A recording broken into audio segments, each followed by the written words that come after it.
Have you ever seen a movie that to you looked like a masterpiece, or maybe you just labeled it as a good movie? The moment you step out of the theater or unstick yourself from your couch, you probably open up YouTube. Then you'll probably see a barrage of bad reviews that describe the movie you just watched as the worst sin to touch the screen. If this was a movie you actually liked, then you probably don't understand all the negative publicity. If it was a movie that you just thought was good, but nothing impressive, then you're probably just as confused. Today I will explain an unofficial theory of mine that I haven't heard anywhere else. Today I'm going to talk about the middle movies. Although a majority of my references are going to be animated movies or those that are around the animation side of the internet, I have a greater knowledge of these movies, but the concepts I am describing will apply to any film that you may watch. To begin, if you have loved a movie that the rest of the world despises, then I don't blame you. I don't think that you just don't know what a good movie is. For example, the Spider-Verse movies aren't at the top of my list of my favorite movies, but they're high up there because I do love the work put into them. I rank Puss in Boots: The Last Wish above the Spider-Verse movies because it connected with me more as an individual. Also, the movies I like and the ones I admire for the artistry are in two different categories. This factors into my decision as well. This is a choice that a majority of people wouldn't make, but this just proves that everyone has different standards for what a perfect film is. The rating system that we commonly know of is just a combination of everyone's opinions on a film, which in the end represents the majority. Now, I don't think I have to explain the rating system. We've all seen or used it. I'm going to transition into the topic of today's video, which are the movies that never really fail horribly or make it. A majority of people would say that Rocketman, the 1997 movie, is a bad film. It has a rating of about 6 out of 10 on IMDb. I consider Rocketman a very good comedy film alongside many others. The rating reflects this divide, as most people who watch the film either give it a middle rating and label it as bad, while the other half give it a high rating and label it as a good movie. Here are some examples of good and bad movies that I've heard about and watched.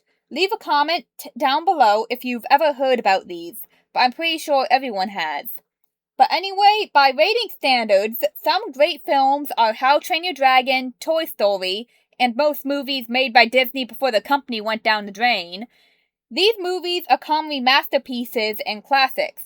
The movies that make us interested in what is happening, that we are likely to think about them far past when we've even watched the movies.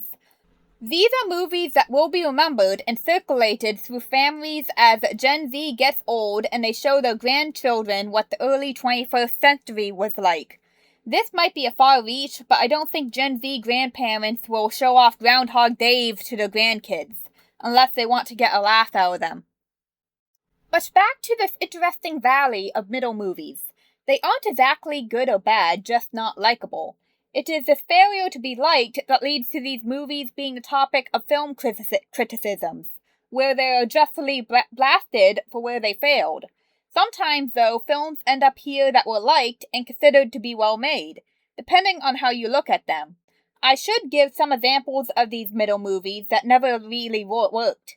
Disney's Wish, Lightyear, Turning Red, Strange World, Disney's live-action remakes of The Lion King, 101 Dalmatians, the live-action one, Lady and the Tramp live-action, and basically every live-action spin-off or movie of a Disney IP. Beyond Disney, there's Barnyard, My Father's Dragon, a Minecraft movie, Netflix's Dragon Rider, Netflix's The Twist, quite a few of the original animated movies from Netflix, movie remakes most of the time, foreign animated movies, and a bunch more. I could go on, but let's be honest, the most famous cases are Disney. So I've made my own measurement of this. Anything with a rating of 5 to below 7 stars is a middle movie. You may decide whether or not you find this true as well. It most likely cost the company a lot, and it is considered to have failed audiences emotionally and financially. To add on, this alone isn't including TV series, where there are plenty of known cases of middle ratings. Returning back to the theory, Why would films end up in this middle area? Let's suppose there was a film with perfect music and wonderful writing, but everything is a stick drawing and the acting is all done by one guy who let's assume can't act. How would a film like this be rated? Would the perfect aspects outweigh the visuals? About half would hate it and half would love it. I go on back what I said before about a majority, because even if both groups were perfectly 50-50, half 1 out of 10 and the other half 10 out of 10, that would probably be a rating of 5 out of 10. I would like to make an argument that every middle film is really a masterpiece in some ways, or maybe that they've all failed the companies that produced them. But neither is true. I've rewritten my video scripts a few times, as I really can't define the middle area of film reviews myself. And this might sound confusing, but maybe this actually defines it. The 5 to 7 star range comes from a mess of opinions on a film that never failed and never won. A film that can be rightfully criticized in some eyes and should be protected in others. This is in fact the nature of beliefs and how people work out the world. We all have our own roles and judgments on what life is and how it works, that we also have different roles for film. It is the same reason that there are comedy lovers and horror lovers, and both cross into each other at times, while other times they are as far apart as possible. It is the definition of an opinion, which is why whether these middle films are good or bad artistically is up to each individual to decide. I wanted to make this video for two reasons: to bring this middle area rating to light, since everyone mostly ignores this clear trend, and to help myself figure out why some of the movies I like end up in this middle rating area. I dislike Disney remakes, but I loved Rocketman, and even though some of those Netflix movies weren't masterpieces, they were kind of nice to watch. I enjoyed the Captain Underpants movie, alongside a few foreign animation films I can't remember the names of, probably proves their value there. I watched Man vs. Bee and its Christmas special series, and I loved it. I was surprised to see how many people didn't find the comedy of the series entertaining, but it is for the reason before, that opinions on anything may be very different and sometimes very similar in small ways. And sometimes when those opinions split 50-50, then they cause that crossover area of middle ratings. Going into why the specific situation about comedy is different would have to be a whole video in itself. For now, I leave it at everything I've mentioned so far, or else I repeat myself. I am already worried I repeated myself too many times on a topic that seems pretty clear-cut.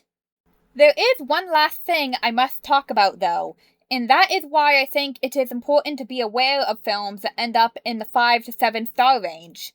For one, if you are making a film, you do not want it to end up in this range. Most of the films that end up here fail at the box office, and though I don't have any statistics to back that up, just look up a few of these middle films that you know and look at their performance money-wise, and how much it took to make them. For a film or even a series to be a success, it is best to aim past 7 stars or it will end up in the graveyard alongside Disney's mistakes. Second, I think people should stop and think about why some people gave a middle film 10 out of 10 stars, or even why they gave it 1 star. Not accepting a bad film as a good one, or accepting one you consider good as bad, but just putting on someone else's shoes and trying to figure out how their mind has come to a certain conclusion. The internet nowadays is very vicious. No one seems to agree to disagree, and people make more enemies than friends. I personally think that with any conflict, it makes sense to unfold another's logic and compare it to yours.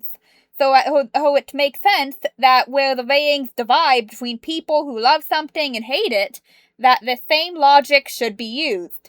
Also, there could be moments where there is no conflict, but I haven't seen too many films where everyone agreed it was not great but not bad either. So this is the end of the video. Please comment down below what you found interesting and if there is any part of the video that can be improved upon. My channel focuses on everything film, and currently I have a lot of videos about 3D animation up and a review of the Animal Farm trailer. Subscribe! He's got the whole world in his hands. He's got the whole world in his hands. Well, I could see the whole world out that window. And, well, I know down there's a lot of wars and people fighting and so on and whatnot. But from up here, I feel like I could just take the whole world and hold it in my hands, just like a ripe little blueberry. I feel like I could, it's almost like I got the whole world in my hands. I got the whole damn world in my hands. I've got the whole world in his hands. Everybody now. He's got the whole world in my hands. Go, Father. Got my hands. I've got the whole world in my